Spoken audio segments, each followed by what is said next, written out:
I don't know when this happened, but now there are 5 being charged in Friends Matthew Perry's death as the actor assisted pleads guilty. When did this happen? Well, we're going to look into it right now through Law, Crime, and Network. So with that being said, before we go any further, make sure you guys are subscribed to the YouTube channel by hitting that white bar icon down the bottom right. Hit that bell icon next to it. So when I do post videos, you guys will get that little ring notification that I posted that video. And you guys can watch, comment, like, and share. I want to get into this because somebody said that he was messing with probably like, or not messing with, but he probably took some sleeping medication to relax and go to bed, but then accidentally drowned. Matthew Perry was an icon.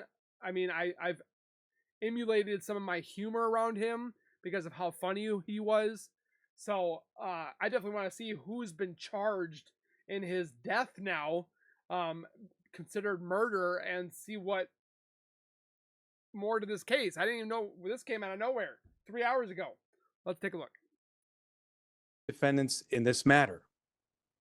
These defendants took advantage of Mr. Perry's addiction issues to enrich themselves. Breaking news out of Los Angeles, where 2 doctors and 3 other people, including a woman known as the Ketamine Queen, have been charged in connection to the overdose death of Friends star Matthew Perry. Matthew Perry's journey began with unscrupulous doctors who abused their position of trust because they saw him as a payday. I lay out the disturbing allegations and why the feds say all of these people committed crimes. Welcome to Crime Fix. I'm Anjanette Levy. When Matthew Perry died last October, it was shocking to his fans and those who knew him. Perry had spoken publicly about his struggle with addiction to alcohol and prescription drugs. He'd been to rehab more than once as he tried to get and stay clean. Last October, he was found face down in his swimming pool at his home in California. An autopsy revealed that Perry had died from acute effects of ketamine, with drowning and coronary artery disease as contributing factors. His death was ruled an accident. Perry was receiving infusions of ketamine to treat anxiety and depression, but the medical examiner said the ketamine in his system at the time that he died had been ingested too recently to be from that depression treatment more than a week before Perry died. In this case, we are not talking about legitimate ketamine treatment. We're talking about 2 doctors who abused the trust they had, abused their licenses to put another person's life at risk. 5 defendants who, as I mentioned, knew what they were doing was wrong. In fact, one of them had sold ketamine that resulted in the death of another person in 2019. Nothing about what we see today was legitimate, and that's why we filed criminal charges. Now, less than a year later, the U.S. Attorney for the Central District of California says 5 people, including Perry's live-in assistant, Kenny Iwamasa, took advantage of his addiction and provided him with the ketamine that took his life. 2 were doctors, Dr. Mark Chavez and Dr. Salvador Plasencia. I can tell you right now, if they do and go to prison, if they ever get out, which I doubt, or if they somehow get a slap on the wrist kind of thing, they ain't gonna have a doctor's license. They ain't gonna be able to do, their job is gonna be washing toilets in the YMCA's locker room. Defendant Plasencia was a medical doctor. He worked with another medical doctor, defendant Mark Chavez, to obtain ketamine. He then worked with Mr. Perry's live-in assistant, defendant Kenneth Iwamasa, to distribute that ketamine to Mr. Perry. Over 2 months, from September to October 2023, they distributed approximately 20 vials of ketamine to Mr. Perry in exchange for $55,000 in cash. Defendant Plasencia saw this as an opportunity to profit off of Mr. Perry. He wrote in a text message in September 2023, quote, "I wonder how much this moron will pay." He also stated in text messages that he wanted to be Mr. Perry's sole source of supply. He wrote in a text message that he wanted to be Mr. Perry's, quote, "go-to for drugs." Dr. Plasencia is the only doctor with that name registered with the state medical board in California. There was no answer when I called his clinic. Plasencia is known as Dr. P. He faces 1 count of conspiracy to distribute ketamine and 7 counts of distribution of ketamine and 2 counts of altering and falsifying documents or records related to the federal investigation. The indictment says about a month before Matthew Perry died, Dr. Plasencia texted Matthew Perry, "I will give you first dose if you would like and leave supplies with you." Then the indictment says Plasencia injected Perry with ketamine that day and then left vials of the drugs with Perry's assistant, Kenny Iwamasa, who paid Plasencia $4,500 in cash.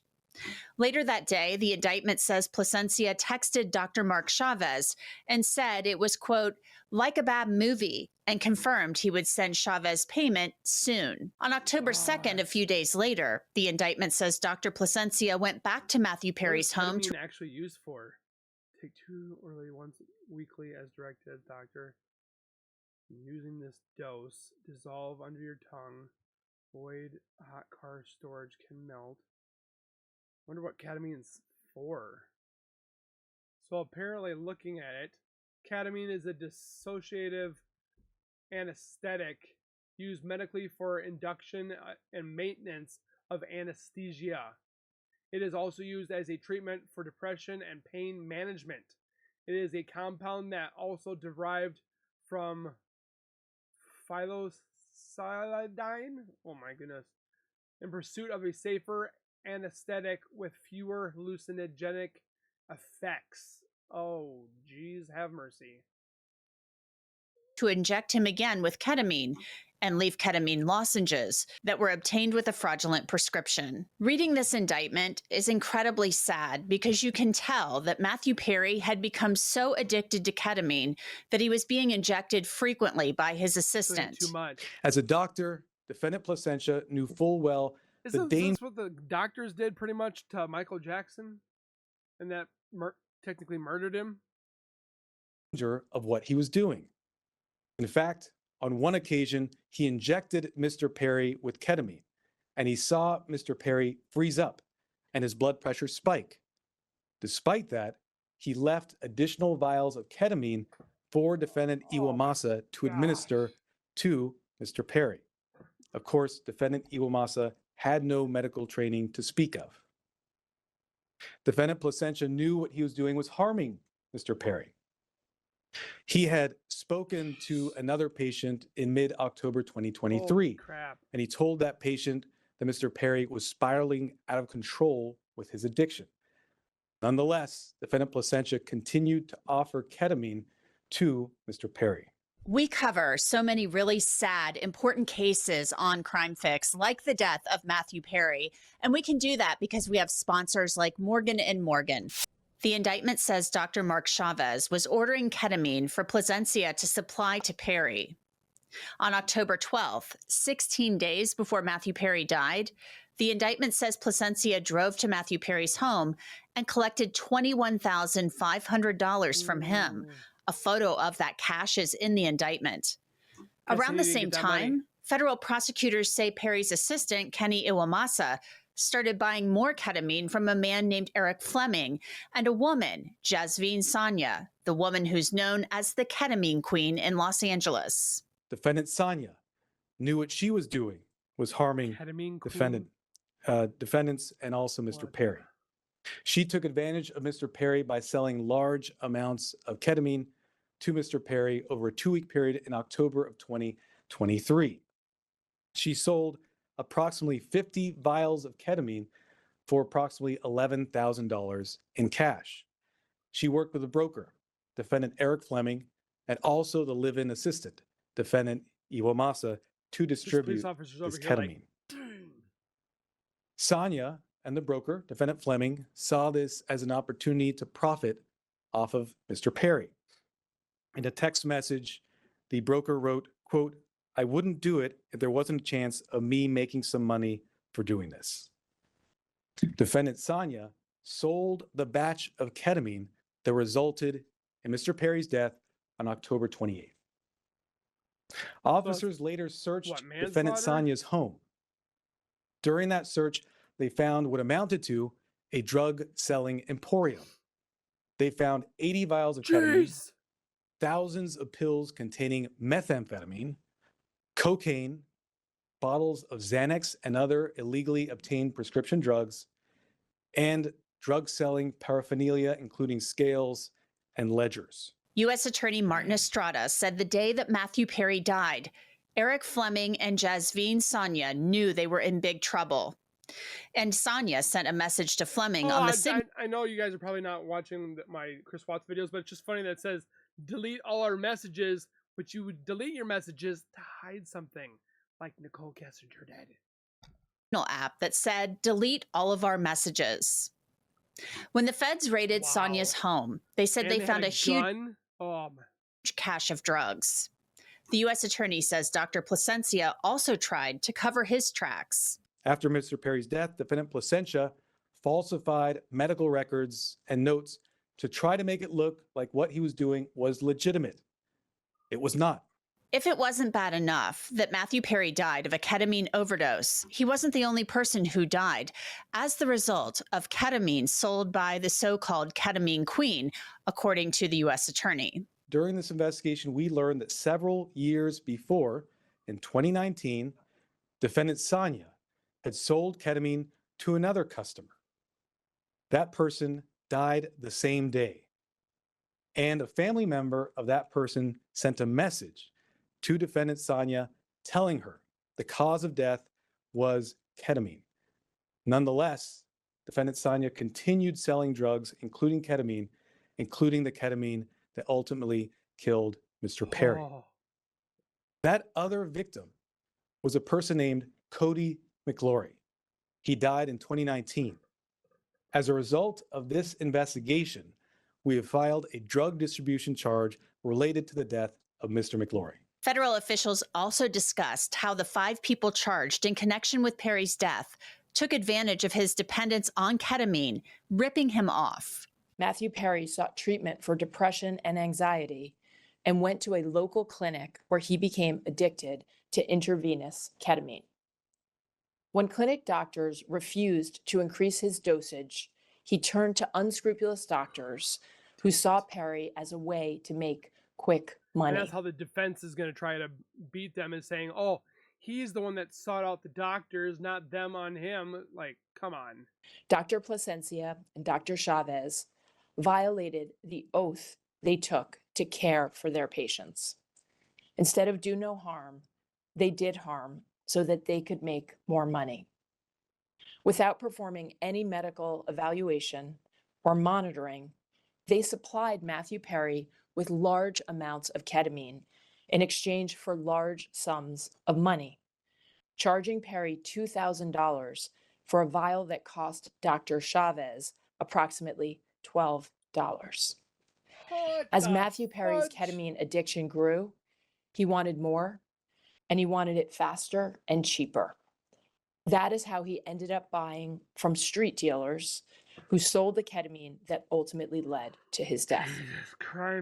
In doing so, he followed the arc that we have tragically seen with many others, whose substance use disorder begins in a doctor's office and ends in the street. Perry turned to his street dealer, Eric Fleming, who sourced his ketamine from a drug trafficker known as the ketamine queen, Jasveen Sanya. The ketamine supplied by Sanya would ultimately be the dose that took Matthew Perry's life. Sanya knew that the ketamine she supplied could be deadly, since in 2019, she had sold ketamine to Cody McLaury, who died at the age of 33.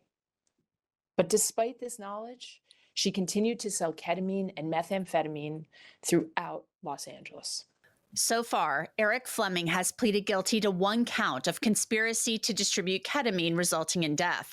Dr. Mark Chavez has also pleaded guilty to the same charge. Kenny Iwamasa has also pleaded guilty. Prosecutors say he actually injected Perry several times with ketamine the day that he died. In the days before Matthew Perry died, some of his Instagram posts were different. People didn't understand what they meant. Maybe now they make a little more sense that he was in the throes of struggling with addiction to drugs. It appears his loved ones didn't know that he was using. We were and still are heartbroken by Matthew's death, but it has helped to know law enforcement has taken his case very seriously. We look forward to justice taking its course. That is a statement that his family released to NBC News. What I will say is that the work of our office is victim driven. We work with victims, including their families, each and every day, not just on this case, but on all our cases, including the over 60 death resulting cases I mentioned earlier. We have been in communication, and I will leave it at that. And that's it for this episode of Crime Fix. I'm Anjanette Levy. Thanks so much for being with me. I'll see you back here next time. Wow, I did not know that it's considered not an accident now. It's technically murder. So let me know what you guys think down below. Of course, obviously the D word is a not use. If you need help, there are places to go to seek help for addiction and all that. I don't know how much more I can say. I would rather you guys go get clean and go get taken care of and be safe rather than putting that foreign substance in your body. Again, that's what the comments are for. Make sure you guys do that. Hit the like button. Don't forget to subscribe as always, and we'll see you guys in the next one. Please take care, be safe, and keep nerding on. We'll see you guys next time.